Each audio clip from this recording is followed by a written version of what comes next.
Welcome to Life Transformation Radio. This show is all about life transformations and our journey from where we were to why we are doing what we are doing today.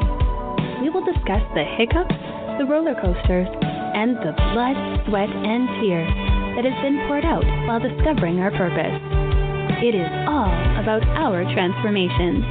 Here is your host, Sean Douglas. Welcome to Life Transformation Radio. I am your host, Master Resilience Implementer, TEDx speaker, performance enhancement expert, and author, Sean Douglas. I want to welcome all of our listeners who are listening from wherever you are. This show is currently heard in over 30 countries, such as the U.S., India, Canada, Panama, France, Australia, Norway. Oh, thank you so much to those who are listening from around the world. Life Transformation Radio is all about our transformations. Here, we tell the stories of why we're doing what we're doing. We highlight that transformational moment that has changed our lives and how we're using these to help transform others and elevate their lives as well. You can listen to us every Wednesday and on the first and third Fridays at 5:30 p.m. Eastern Time. And on the show are impactful and amazing guests that are impacting everyone around them and creating great big things. So my guests today, this is actually a special episode. I host these special episodes for product launches, book launches, but today is a special episode that we're going to talk about suicide awareness, the connection between suicides and PTSD, and we're going to attack this thing because we all feel like this is an epidemic that is kind of getting out of hand. You know, I heard something the other day that a 14-year-old was cyberbullied to the point of suicide. I'm like, 14. Like, I have a 14-year-old son, and it inspired me to do this show. And so I want to welcome all of my experts on the show. We have Dr. John Schinnerer. We've got Richard Lambert, Dr. Aaron Oxel, and we have Megan Fenyo. So if I mess up your name, I'm really sorry. I'll just say that off the bat. But I want to welcome everybody to the show. So we'll start with Dr. John. Man, welcome to the show. Thank you so much, Sean. Pleasure to be here. Yeah. Hey, Richard, how you doing, man? Hey, doing great, Sean. Thank you for bringing me on. Pleasure to be here. Awesome. Dr. Aaron Oxel, how are you doing? Hello, everybody. What an honor to be here. Thank you. And Megan Fenyo. Is that right? How do you say your last name? You said it right the first time, Fenyo. So the E is silent. What? So Fenyo. Okay, so Megan Fenyo. Yep. So yeah, please. Oh, so welcome to the show. This is going to be amazing. And very quickly, I'm going to read off a little bit about everybody. The Facebook has been blowing up, and everybody's telling their stories and everything. But I just want to get everybody who hasn't seen it just kind of a little context of what we're dealing with. So, Dr. John Schinnerer has taught 10,000 plus people to manage their anger, become calmer, happier, and more successful. He's a UC Berkeley graduate with a psychology PhD in psychology. He provides clients with scientifically supported coaching to make the most of their personal and professional potential. Pixar's Inside Out expert. I thought that was pretty awesome. His blog, Shrunken Mind, has all kinds of awards. He's an award-winning book, How Can I Be Happy? And you can go to webangermanagement.com or go to guidetoself.com, and you can check out all of his stuff. Richard Lambert is a 22-year active duty Air Force retiree and retired Department of the Air Force federal employee of 17 years. He was a 4th Fighter Wing at Seymour Johnson Air Force Base in Goldsboro, North Carolina. He was the community support coordinator, which basically he reports directly to the wing commander, the base commander. He served as the chair for the Integrated Delivery System and executive director of the Wing's Community Action Information Board. He was solely responsible for the Wing's Suicide Prevention Program and the Wing Resilience Program, which covers over 6,000 personnel, military personnel, and families on that base. He has a bachelor's in human resource management with a postgraduate studies in business. He also worked in the mental health facility with the Airman and Family Readiness Center, with the military, and he's got a big, robust background in this area. Megan Fenyo is a licensed clinical social worker in both California and Michigan. And has worked in the field for the past 15 years, and I thought this was awesome. In 2012, commissioned as an officer in the Air Force. As a captain, she provided mental health and substance abuse treatment to fellow military members and veterans. Since she has separated from the military, she's a full-time hospital mental health therapist, owner of Health Food Franchise, and business owner of Mission Strength. You go to missionstrengthsd.com. Again, www.missionstrengthsd.com. And Dr. Erin Oaksel earned her clinical psychology doctorate from the University of Nevada in Reno. She's a 15-year cognitive behavioral psychology expert. That is literally what Mr. Lambert and I talked about in Resilience. Our Resilience program is based off of like the cognitive behavioral theories, like all that stuff. She has published in 10 peer-reviewed psychology journals and books. You can go to www.psychologyofmission.com. Again, www.thepsychologyofmission.com. So we are here to address suicides, suicidal ideations. I'm a suicide survivor. I think Erin said that she was a suicide survivor. There's just so much going on in the world right now. And let me start off, right now, I'm just going to right down the road. So Dr. John, what do you think is one of the most contributing factors to suicide? Well, I think one of the biggest factors is actually prior attempts.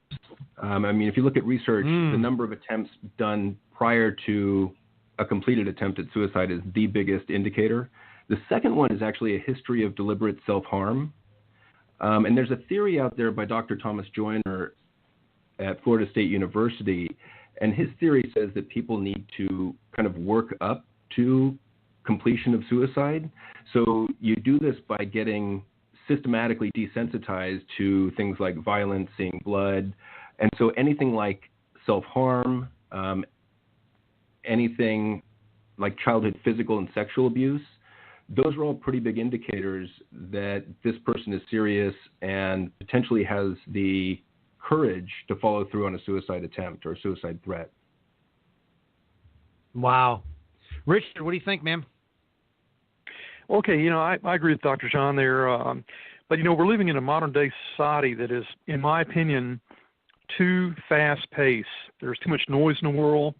Our everyday environment can be sometimes very cold and uncaring, and the demands of life can be all-consuming. So it's just a crazy, hectic period in our society where we're in warp speed, and sometimes that reality definitely builds to the point where people want an out, and unfortunately they don't, in some cases, choose healthy directions to meet that challenge. Unfortunately, sometimes that leads to depression and ultimately for some, suicide attempts, if not suicide. So it's a crazy world we're living in. The key question is, how do we help one another along the journey of life? Mm-hmm. Yeah, absolutely. Megan, what do you think? Excuse me. I agree with everything that's been said so far. Definitely the history of self-injury behavior is an indication. Also, I definitely think, too, support systems and what does this person really think about mental health treatment? So if there's a stigma about getting mental health treatment, that definitely is, an indication that they feel isolated and that they may be seen as weak if they're, going to go and get mental health treatment. So I definitely think, those are factors and definitely the support system that you have around you. Yeah, definitely. Dr. Erin. Well, adding on to what everyone said, I think there's some great research that suggests that we've become a culture that is pretty poor at doing a pretty poor job of tolerating suffering. And so we've become a culture of, quick, fast tricks and hacks and happy, and take this and take that. And what we know from research is the more that we actually talk about, life has some suffering in it, the less powerful it can be. And so I think we're seeing the pendulum swing to the other side. We went through the whole everyone's a winner just by participating, and we got kind of kicked in the butt over that, and the pendulum right. the other side too. So I think because of that, we're going to go back to hopefully building up some resiliency and expectation that to be human is the good, the bad, and the ugly. And if we talk about that, it becomes less pathological. Absolutely. So some of the facts that I pulled right off of the suicide website is the 10th leading cause of death in the U.S. And I think it was Dr. Aaron's post that somebody had said it's the second leading cause in postpartum moms. I believe that's what it was. Yep. Each year, yes, 44,960. Yep. Oh, yeah, that's what it was, postpartum depression. Each year, 44,965 Americans die by suicide. For every suicide, 25 people attempt it. Suicide costs the U.S. $51 billion annually. The annual age-adjusted suicide rate is 13.5 per 100,000 individuals. Men die by suicide 3.5 times more than women. On average, there are 123 suicides a day. That I was blown away. 123 suicides a day. White males accounted for 7 of 10 suicides in 2016. Firearms contribute to 51% of all suicides. The rate of suicide is highest in middle-aged white men. Some of those stats are just wow. Some of those stats are staggering. 123 a day. I've never told my story at all, and I won't tell all of it, but just that. Here's the key point. I'm a suicide survivor. My mom and dad divorced when I was in first grade. My mom remarried a guy who was an alcoholic, a drug abuser, and a womanizer and a physically abuser, whatever. They married when I was in second grade. From the time I was in third grade to the time I was in seventh grade, I was physically abused. My older sister was physically abused. My mom was beat up constantly, almost weekly. And it got to a point by sixth grade, it was almost an everyday thing. He'd go on binges, and I came home one time, and he's doing drugs on the living room coffee table. It was just, that's what I grew up in. I grew up in an alcohol-dominated domestic violence household, and I learned to mask my pain. I learned to, everything's good. Don't tell nobody what's going on, because my mom told us, don't tell nobody what's going on. Don't tell anybody. From the time that I was born to the time I was 18, I lived in 11 different houses, and I moved to 8 different schools because we either got kicked out, evicted. We lived with my grandparents. So I didn't have a loving, stable household. This is a question for everybody. Do you think that just that alone has a factor that will send someone down a suicide road if they don't deal with those, and address those childhood trauma? Hey, Sean, this is Megan Fenio. Yeah. And so in my practice, I focus on PTSD and substance abuse. And, I do have to say, growing up in a very abusive home as well myself, and all of the ups and downs of that, and, the trauma that is instilled in our brains and in our lives, I definitely 100% agree that if, people are not getting treatment for these issues, then yes, that is a major indication and a factor in those people, feeling like they have no way out because their emotions and, the feelings are just so intense and it's painful, it's physically painful, and they just want to escape that pain, which is why they turn to drugs or alcohol or, this ending their life. And so I definitely 100% agree. Hey, this is Dr. John here. Let me just jump in, because I think that in the story you told, you've got one of the leading indicators there, which is physical abuse during childhood. However, not everyone that's physically abused commits suicide. I mean, just same way that not everyone that's hopeless commits suicide. So we have some of these indicators, but I think that the more that we can address these topics, talk about them, the better off we're going to be. The other part of it that's big is two of the main predictors, I guess, is the feeling that you're a burden to your family and that you're disconnected from pretty much everyone else around you. So if those two conditions are met, then you've got a much higher risk of suicidal ideation.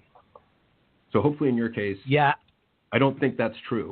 I felt alone. Like literally, like when I was 18, like I didn't fit into I played high school football, I played hockey, like I was on the teams all the time, but I didn't feel loved, I wasn't tucked in at night, but I didn't hang out with the jocks or the freaks or the preps or the, whatever you call the social classes like they have in high school. I didn't have one set of social group. I just went to class. I just hung out with whoever wanted to hang out with me, but I felt like I wasn't approved of or liked by everybody, and that just set me down a hopeless path.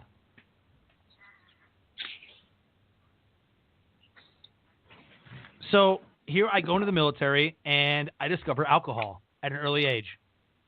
So I joined the military. I graduated high school with a 1.9. I wasn't getting into college. We didn't have enough money. 9/11 happened.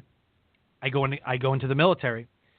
When I got to England, when I was 19, I found alcohol, and I quickly dove in all the way, and I was drunk all the time. And I found it as a way to escape because I didn't have to feel anything when I was drinking, and everybody's drinking, so nobody knows what burdens you're carrying around. Nobody knows what struggles you just are going through in your mind.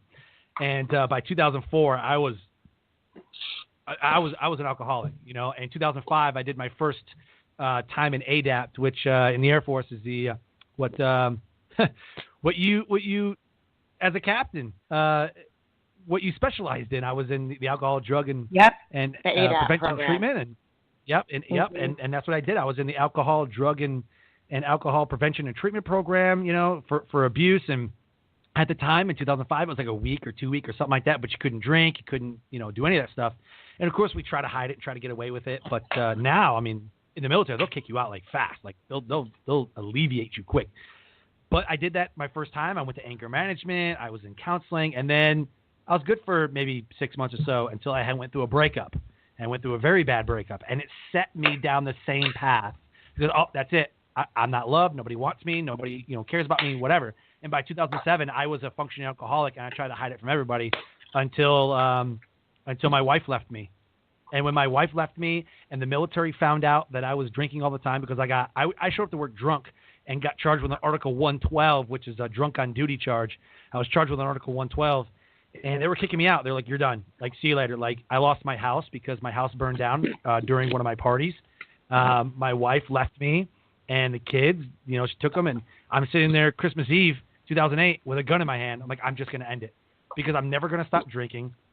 I'm always going to be a burden to people is what I felt. Nobody loves me. I mean, why?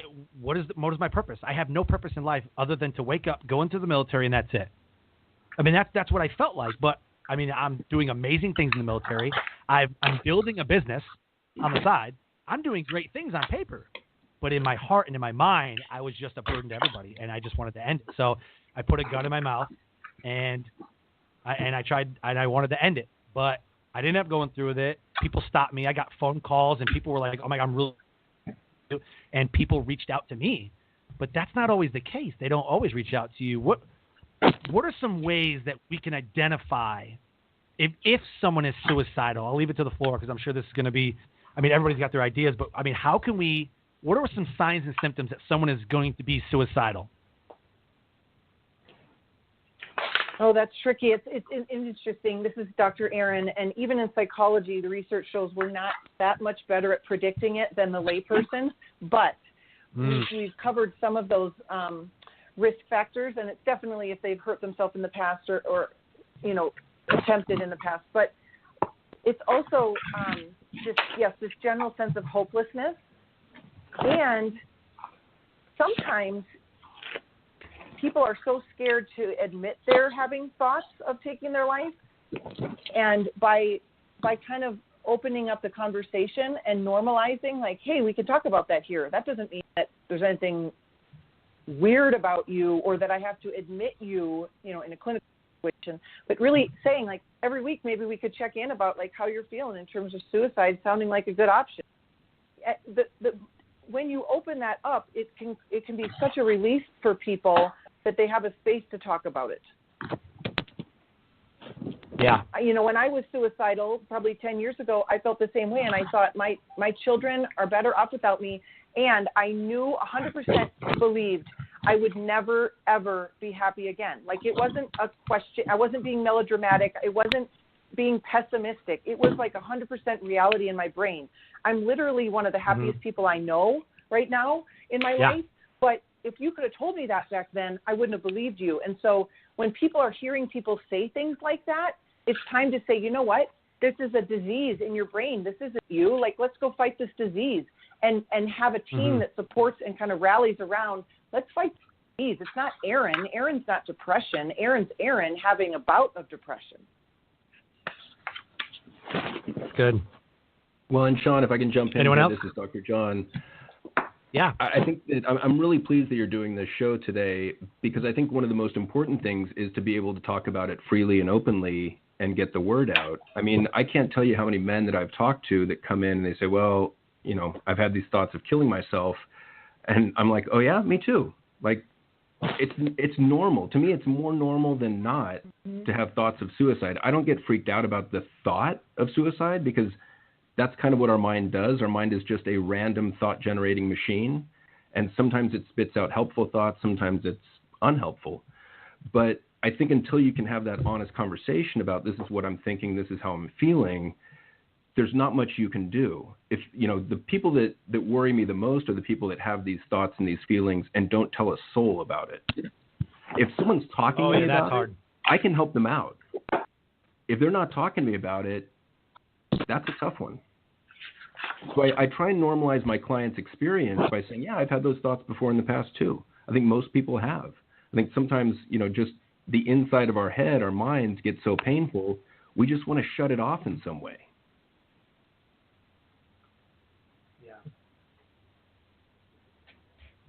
Richard, what do you think, man? We talked a lot about military folks. You know, we're on deployments where, you know, I've gotten, you know, when I was a drill instructor in basic training, I mean, some of those guys would get Dear John letters, you know, hey, you know, this isn't working out, and, you know, whatever. You know, talk about some of the things that we've seen in our resilience program that kind of raised flags and kind of alarmed us a little bit. Okay, well, Sean, actually, you know, with the resilience program, one of the central goals was to get people to think about who they are as an individual and the coping skills that they've got presently, and how they can either define, refine, or improve their coping mechanisms.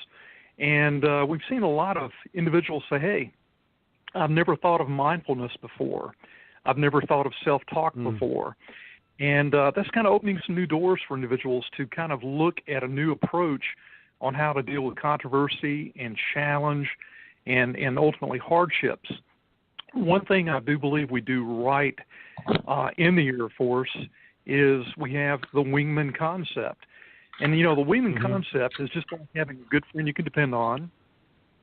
But it's deeper than that. It's about building and sustaining relationships, having an honest discourse, believing in the individual next to you, and really essentially helping one another out, but ultimately knowing each other on a deeper level, knowing when to ask the hard questions, basically knowing when to just reach out and say, hey, look, you know, you're not sounding like yourself all of a sudden.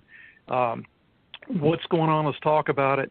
And basically, if you've built that relationship of trust, that's where you can get the honest, okay, look, let me level with you. Here's where I'm at. And from there, of course, just being able to instill hope and faith and the promise that, hey, we're gonna get you through this. We're going to work it together, and look at all the options available, that type thing. Yeah, absolutely. Anyone else have any thoughts about, you know, some of the signs and symptoms, you know, that we start to kind of think about and like, okay, they're exhibiting this, you know, maybe it's time to intervene? Well, this is John again. I think Richard brings up a good point, that I really like that concept of the wingman, because what I've noticed as I've aged is that we men are not very good at maintaining long-term relationships, at least many of us. I mean, I went through a divorce 4 years ago and kind of came to my senses, and the people that I thought were my friends weren't around. And so I had to rebuild all new friendships. And so I think one of the key factors is isolation and disconnection. And I think the more that we can institute programs and encourage men in particular, but people in general, to stay connected in some way. And I think that, we as a society in the United States are not very good about encouraging social connection. And I think there are some people that are better at it than others, but I look at, France or Spain, and it seems to me like much of the society is set up for people to interact with other people they don't know. And you come here and even the way the chairs and tables are set up in restaurants and lounges, you're just not encouraged to interact with other people. And so we tend to get more and more isolated the older we get. And this is Megan. I wanted to add this, because I was active duty and working in the mental health and substance abuse clinic in the Air Force. And, the wingman concept has grown over time. And it is a very, very good program because it keeps accountability for each and every person in your, who you work with. And so outside of the Air Force, well, back to the Air Force just real quick, the hard part is that we may look like everything is good, but, we don't know what happens when people go home at night, because with the Air Force and military, you risk losing your career, if you do indicate those thoughts. And so what I love about the Wingman program is just the, bonding together and, making sure that, there's communication going outside of just, the normal work day. And I think that that's, really important. And I agree as well, like with men, it's not shown to like have very close relationships. And I truly believe that isolation is the key, is the number one, indicating factor. So if you have a friend that usually is really talkative, like texting or on the phone, and you see them often, and then all of a sudden they just kind of drop off, the isolation is one of the big indicators. Along with isolation, I've heard people that, are they selling their stuff? Are they did they have a favorite pet, a dog, a bird, whatever? Do they have a car that is like their baby? And all of a sudden they're like, nah, I don't care no more. Like, I'm all right, and they're selling different things, and they're decluttering, or they're making peace with things or whatever, Have you seen that, as a sign or symptom that something is not right? This is Megan again. I'm just going to quick. So when you do like substance abuse assessments, as I'm sure the rest of the experts can say, one of the questions are, have you sold your possessions? Have you, made amends with people and said goodbye to people?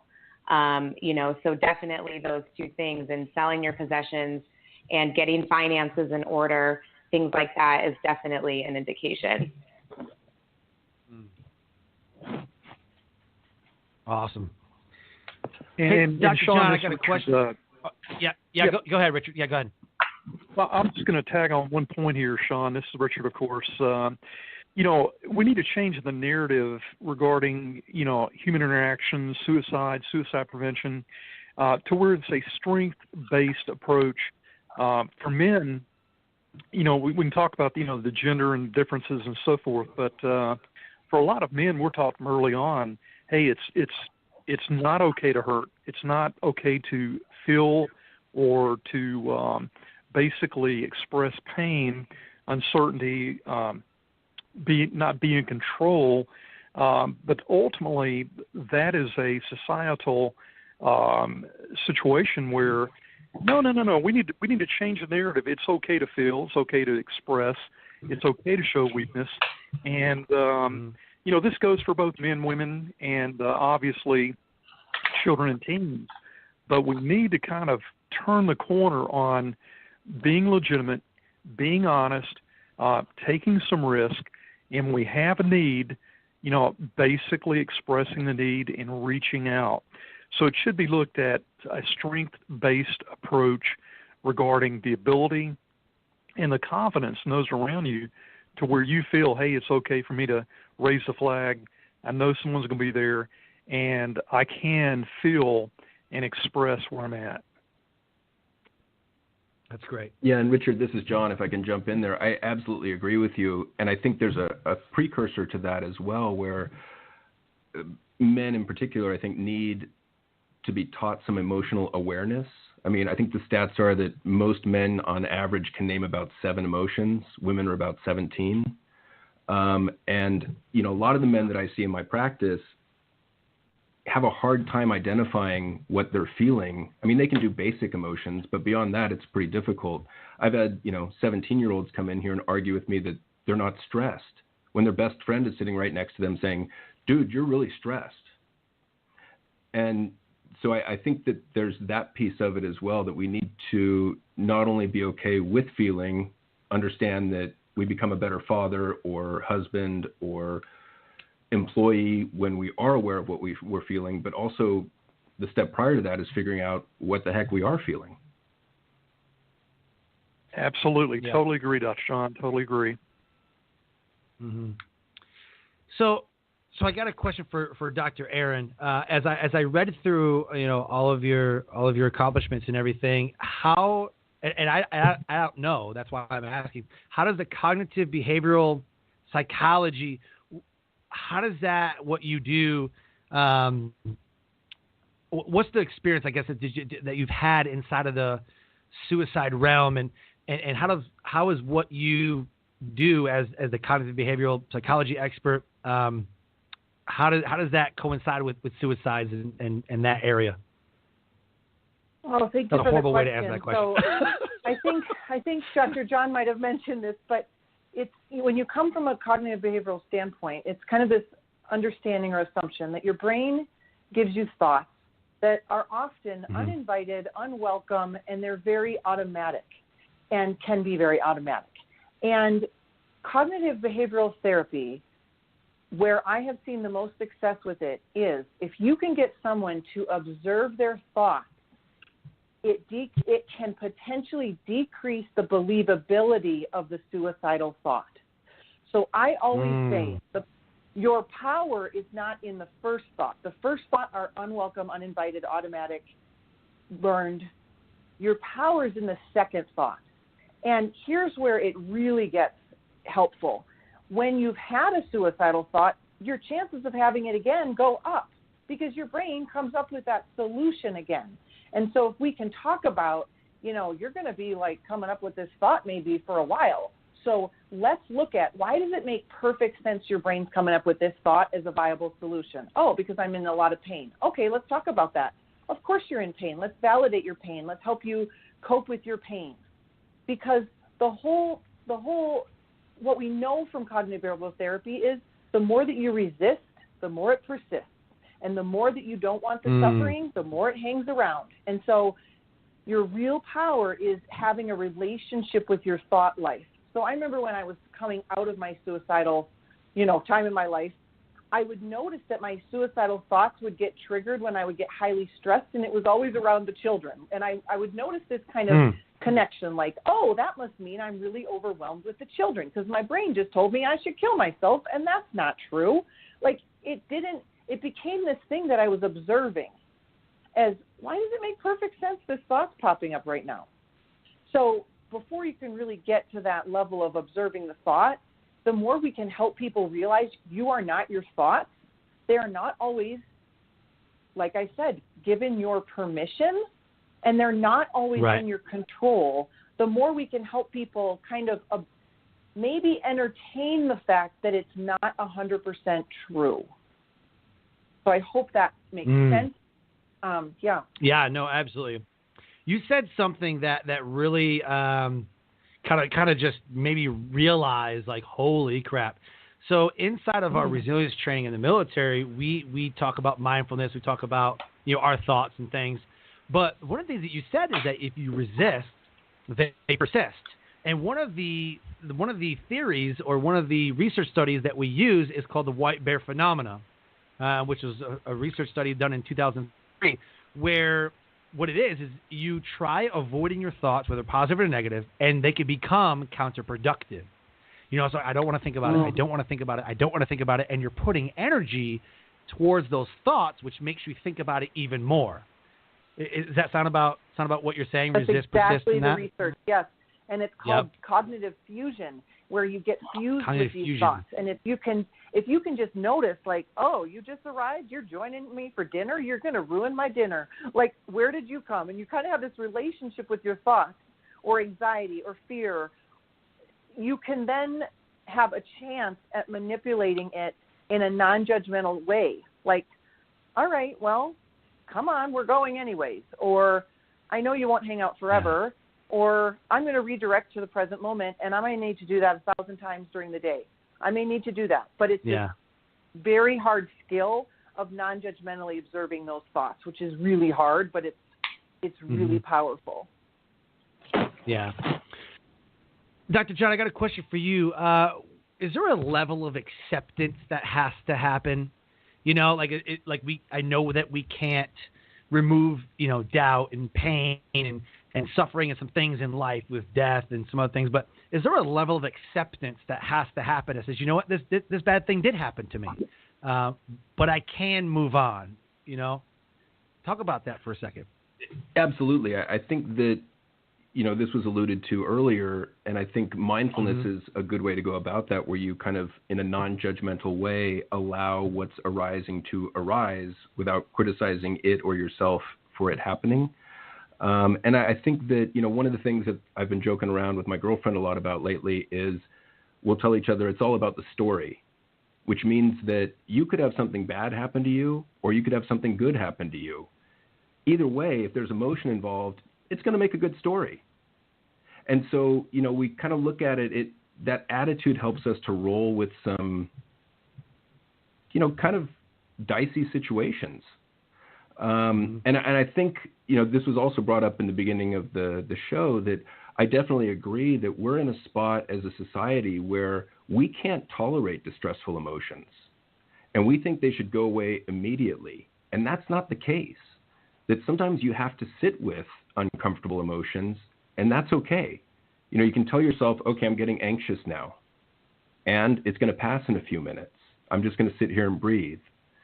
And I think, as it was being alluded to earlier, I think just having that relationship with your thoughts and with your emotions, knowing what's going on, knowing that what's arising is relatively normal, that helps out tremendously. Yeah. Anyone else have thoughts on that? This is Megan Fenyo. I completely agree with the mindset piece. I really focus on that with patients is because if you think about it, how many, everything that happens in our life, decisions, everything is really on our mindset, and learning to be comfortable with those negative thoughts, but really being able to, what we say, cognitive restructure, right? Cognitive restructuring your brain. So when you identify those negative thoughts, you can, immediately combat it with something that's positive, right? So it allows you to say, I acknowledge this negative thought, but it's not going to send me into a spiral. I'm acknowledging it, but here, this is what I'm going to do to change that. So mindfulness and positive self-talk, are true, key, important skills to learn. Absolutely. Yeah, I think affirmations are huge. Affirmations for me, save me. Like every day I have an affirmation that I say that says, you are intentionally and wonderfully made. You have the ability to inspire and motivate at every turn and every opportunity. So go out today and inspire, motivate, and transcend. You are intentionally and wonderfully made. And every time I say that, my heart just beats faster. You know, and I look in the mirror and I look at what I'm doing, my facial expressions, and I look at am I believing it? Am I internalized? Like, do I really have that ability? And I look at all the things that I've done, in the past couple of years, and I'm like, dude, everybody has that ability. Everybody has the ability to stop what they're doing, no matter where you are in life, and write a new chapter. Turn the page and just write a new chapter. If you don't like something, change it. And just write a new chapter. everybody has the power to change their story. So that's huge. Affirmations, huge. This is Megan again. I love what you just said because I call like an affirmation girl. There's affirmations all over the place. Like for me, and I actually developed like the top 100 positive affirmations that's on my website. And it's awesome because people want to really get to learn how to do this self-talk, but they don't know where to start, right? And so, it's super important, even if you can only find one affirmation, like on one affirmation that you completely 100% believe about yourself, that is the one that you repeat to yourself every single day, a couple times a day. When you identify that negative thought that comes into your mind, you say that affirmation. And then, it becomes habit when you end up saying that, and then you're building some confidence, which in turn, you'll be able to add more affirmations to your vocabulary. So yes, I 100% agree with you. Affirmations are huge. Yeah. And this is Richard Lambert. I just want to throw one point into the equation here, and I totally agree with what you just shared. Sometimes we just have to stop in the moment, realize kind of that, what is this going to matter in 5 years? Or is it going to matter in 5 years? And the second thought that should also drive the thought process is, what do I have in the way of control of this moment right now? You can take a negative route or you can take a positive route. And that self-talk in the moment, once it's practiced, once it becomes a part of you, is going to be basically at some point, it's going to come free and natural. So we're almost like a football field, and you've got a coach, and sometimes we've got to be our own coach to get us through what's before us in that type of situation. So affirmations are so huge, so important. Yeah. Yeah. Anyone else want to talk about that? Yeah, I got one more piece that's tangentially related, and that's the relatively new work on self-compassion, primarily by Kristen Neff. And self-compassion is just that idea of speaking to yourself kindly when things are going wrong or when you make a mistake. And, we've all got that inner critic in us that's really good at yelling at us in our own heads. Let's say you're on a diet and you eat that piece of cake at 11 at night, and that inner critic will just tear into you. You loser, why did you eat that piece of cake? Now you're going to get fat. The flip side of that is, as you practice self-compassion, you can speak to yourself with kind of that coaching voice that Richard mentioned, or like you can speak to yourself as if you were 5 years old and just be like, all right, so you made a mistake, fell off the wagon on the diet. Let's start again tomorrow. No big deal. We got this. We can do it again. We'll try again tomorrow. And I think that's a really critical component. And the research has shown that self-compassion seems to be a more powerful tool than something like self-esteem, which has shown itself to be a mixed bag. And that was kind of alluded to in the beginning of the show as well, that with self-esteem, we're looking at, let's tell everyone they're fantastic, regardless of what they're doing, just so we can boost how they feel about themselves. And we did succeed in raising a generation of children's self-esteem. But the problem with it was that we raised kids' self-esteem so they felt better about themselves, even when some were using and abusing other kids. So not a real good global tool. Self-compassion, well, to go back to self-esteem, the other problem with self-esteem is it ties your emotional state to whatever your last achievement was. So, for instance, in school, if you do well on your latest test, your self-esteem is high. If you get an F, you feel terrible about yourself. With self-compassion, it gives you a more even emotional kind of graph or mood or balance. So you learn to deal with the highs and the lows a little bit better, because those lows are going to come. You're going to make mistakes. You're going to disappoint people. And the more kindly you can learn to speak to yourself after that, the more quickly you rebound emotionally, which speaks to resilience. Yeah, absolutely. So, Dr. Aaron, I got a question for you. During all of your practice and the people that you talk to and everything, and this is kind of a question for everybody, but I'm really curious, Dr. Aaron, do you ever assess someone if they're like left-brained, right-brained, kind of inside of psychology? Do you have a lot of experience with that. What is left brain? No, what is right none. brain? As I No, I don't have any. That's funny. I'm learning, I'm like embracing in preparation. my vulnerability in preparation right for now. the show. Yeah. Well, I was getting preparation. I'm like, okay, if I'm going to have experts on here, I've got to do some research. And the more I dug in, I was like, what is that? And I started to find myself going down rabbit holes. But one of the things that I found was that someone is left brain or someone is right brained, and there's like a lateralization part, and so I'm kind of curious if anybody has done any work, like how do you know if someone is left brain or even does that even matter with suicides, right? Because one side is one way and one side's the other way. Left brain is analytical, logical. Right brain is said to have been thoughtful, more thoughtful, creative. So can you speak to, like, does it even matter what kind of right side, left brain are you if you're suicidal or if you're going through something hard? This is Dr. Aaron. The conceptualization that has been useful to me comes out of dialectical behavioral therapy, which is that we kind of have these two brains, a rational brain and an emotional brain. So this kind of speaks to it a little bit. And some people highly live in their rational brain and some people highly live in their emotional brain. And the idea is when you find this perfect union of two, that's called a mindful state of being, right? When you find someone that is suicidal or having suicidal ideation, they're obviously very much in the emotional brain. And when we are in emotional brain, it's very hard to be rational. Think of like a 3-year-old temper tantruming. That's not when we sit them down and try to reason with them, right?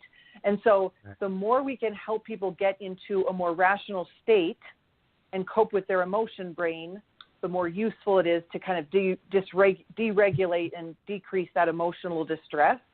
But I definitely, anecdotally, when I see my patients that are highly rational, they will say, yeah, of course I've thought about suicide, but that's just, ridiculous for all these following reasons. And when those people get super emotional, they're much more at risk for suicidality. But people that live in their emotion brain highly, they're very much at risk because they believe those emotions as an indicator of now I must do something about them. Mm-hmm. Yeah. Wow. So neither one is right or wrong. It's just how you cope depends on how highly rational you are or highly emotional you are in that moment. I think it's very useful knowing how somebody is, if they're in that emotional state. Okay, I can't reason with them, at this moment, Yeah. Anyone else have thoughts?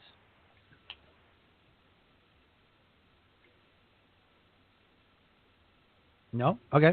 No worries. All right, Sean, I'll jump in real quickly. This is Richard Lambert. With the individual that focuses or operates more out of the emotional state, primarily during their given course of the day, I think the real serious danger area for them is when they combine that emotional state or emotional orientation and they've got a situation they're being confronted with, they turn to alcohol and or drugs, and then it's almost a synergenic effect, synergy in the sense that, okay, you've got the emotions, you add the alcohol, you add the chemical, the drug, what have you, and it's a double whammy for a lot of individuals. So I can see there being a distinct difference in the orientation. You got the guy that's logical and I'm going to work through this, and you've got the guy or the gal or whomever that's emotional. All too often we try, some people do turn to that crutch of a chemical, and I think therein lies a big challenge, for individuals to work through given circumstances. Yeah, we see that a lot. So for anybody listening out there to the live show, if anything has resonated with you, we'd love for you to, look us all up on Facebook and, and subscribe to the show and leave comments. And we love, hearing about your stories. I mean, just on, a couple of the Facebook profiles, that we had posted on, I mean, it was like, oh my gosh, I lost this person. I read that somebody lost somebody December 3rd. I'm like, oh my gosh, like it's so, it's tough. It's so tough. So we have time for one or two, if anybody's listening, one or two phone calls. So if you need to call in ask one of our experts a question. The number is 657-383-1109. Again, the number is 657-383-1109. So I'll start with Dr. John. I got a question for everybody. We'll start with Dr. John. What can I do? What can you do? What can we all do to make a dent, right? To really reach out and to stop people from committing suicide? What is it that we need to do? I think it's a really good question. I think that one of the things we can do is be more outgoing, reach out to people that we see in need. Part of that includes being less judgmental. I think part of it, just along a CBT model, the cognitive behavioral therapy model, is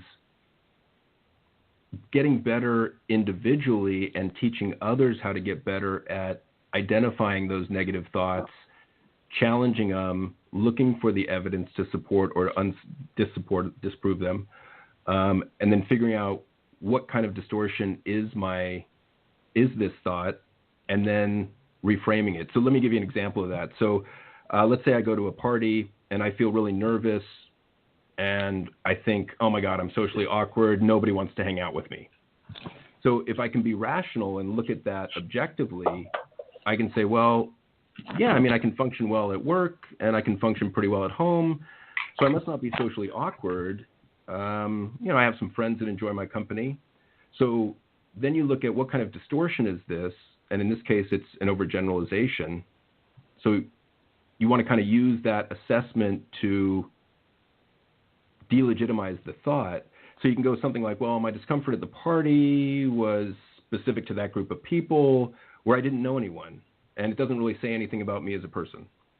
And then the last step is you act on that newly reformulated thought in ways that flow logically from it. So, you can act with a little bit more confidence in other settings. You can operate in ways that maybe reduce the anxiety that you feel going to a party, so you can arrive early, ask friends for introductions, and so on. The key is that I think we don't want to believe all our thoughts as true, and that's a really big idea. A lot of the clients that I see aren't even aware of most of their thoughts, and then the thoughts that they are aware of, I think at a younger age at least, they just assume that they're true because they're in their head. And so that skill of learning to identify, challenge, and reframe becomes critical. Yeah. Dr. Aaron, what do you think? What can we do? Oh my gosh, probably so many things. But the thought I'm having that I would love to share is, shame hates when we speak about things. Depression hates it when we talk about it. So the more we talk about it, the better we're all going to be. And so, look at Sean and I, we shared that we are survivors and it's opening up a discussion. So that's what I would love to add to that piece. Absolutely. Thank you. Thank you for sharing yours too. Megan. Yes. Well, I'm a huge advocate of, self-talk and positive self-talk. And so just really kind of going on what's already been said is, identifying those negative thoughts and how to combat them. And I really like, what was said about the shame and the guilt and the depression, and just allowing yourself to be in that moment, which we've talked about, multiple times in this episode, is allowing yourself to be in this moment and, to feel that, but making sure that you have a lot of tools in your tool belt, like I like to say, in regards to coping with those. And, making sure that your support system is vitally important as well. Yeah, absolutely. Richard. Okay, Sean, basically, I think one important point is that it's all about giving relationships. It's about, essentially being intentional. It's about building strength in a relationship and ultimately about building trust. And what I mean by that is that, I had a good friend of mine. He unfortunately passed away on a motorcycle accident, but he was the type of individual that when he asked you, hey, how are you doing? He legitimately and intentionally wanted to know, how are you doing? And I think it's those seemingly almost insignificant encounters that we have every day that we engage in, they ultimately are going to build relationships. If you know the person that's in front of you that's asking, hey, I'm serious, how you doing today? I really want to know. It's small things like that that we can basically do every day of our existence to not only feel good about ourselves, but to help others feel good about who they are, and just to reinforce the fact we're all in this together. Yeah. I just want everybody to know that you are not alone. Whatever you're feeling, I guarantee you someone else has felt the exact same way. I promise you, you are not the only one who's ever had the thought, the feeling, whatever you're going through. You're not the only one who has ever experienced whatever you have experienced. So that's pretty critical. In the Air Force, we have something called ASK, Care and Escort, ACE. You got to ask them.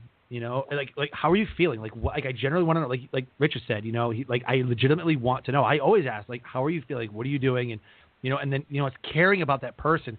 I'm beginning to research a lot about emotional intelligence, and I absolutely love emotional intelligence, and I think that goes into empathy, not sympathy, right? I mean, if we're creating, like Dr. John said, these atmospheres, that we're creating, how are we navigating through those? Everything changing so fast. How are we navigating, through those? So I think that, with, the risks that we have, with domestic violence and alcohol and drugs and the way we've grown up. And I mean, I've known people that came from loving households, but they just, for some reason, didn't feel valued themselves. They didn't feel loved. They didn't, that speaks to a lot of, different people, they're going through that. But I think that what we're doing today, bringing awareness to it, it's drawn out people that said that I've lost somebody and I've dealt with this and I'm a survivor and I've, and it seems to be a topic that is in real big discussion. Today, for those of you who don't know and who are listening, the third Monday is considered Blue Monday because this is the time, this is the week that everybody is starting to maybe fail in their goals or they don't think that 2018 was coming out to be the way that they planned. And so we just want to, all of us, from the bottom of our heart, want to address this topic because it is such, it's one of those topics that just pulls on your heartstrings too much. You know what I mean? Someone dying prematurely always, is bad, but just somebody taking their own life, especially teenagers, because of social media and, people who can't get out of, depression or substance abuse. So if you're suffering, please, please, please call the suicide hotline. There are people waiting. There are people who care about you. There are people who want to help you out. And if you need to call that hotline, the number to the suicide hotline or in depression, anxiety, PTSD, they all have a hotline that you can call. But if you have somebody who is suicidal or is thinking about suicide, please call. There's a depression hotline at 888-737-5178. Again, the number is 888-737-5178. And I'm sure that the experts here have different places that they can call. But the National Suicide Prevention Lifeline, open 24 hours a day, is 1-800-273-8255. So for the guests, is there any topic that maybe we didn't cover or something that you really want to address here today?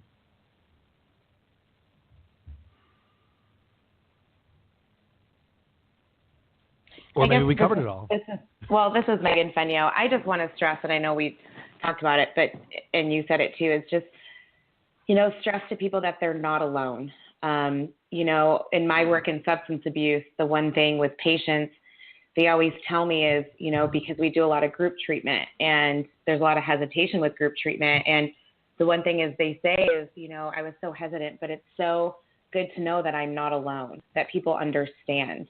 And so, just reiterating that fact that you are not alone and that there's help out there.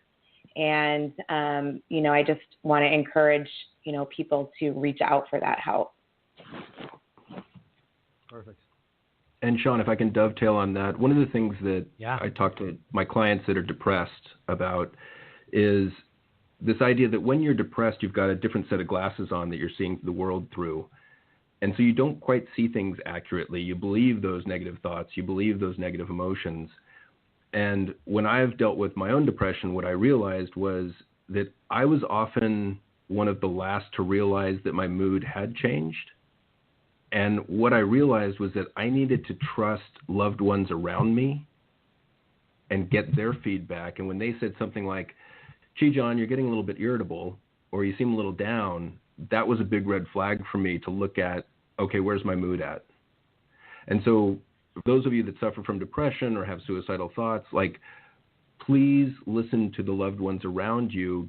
Give them a heads up when you're doing well and just say, "Hey, listen, if you see my mood go down, just give me a heads up." Yes, absolutely. Thank you for sharing that. Mm-hmm. Anyone else before we close out the show? Yeah, Sean, if I could just add one thing, Richard, here, is it all goes back to relationships and building relationships of trust.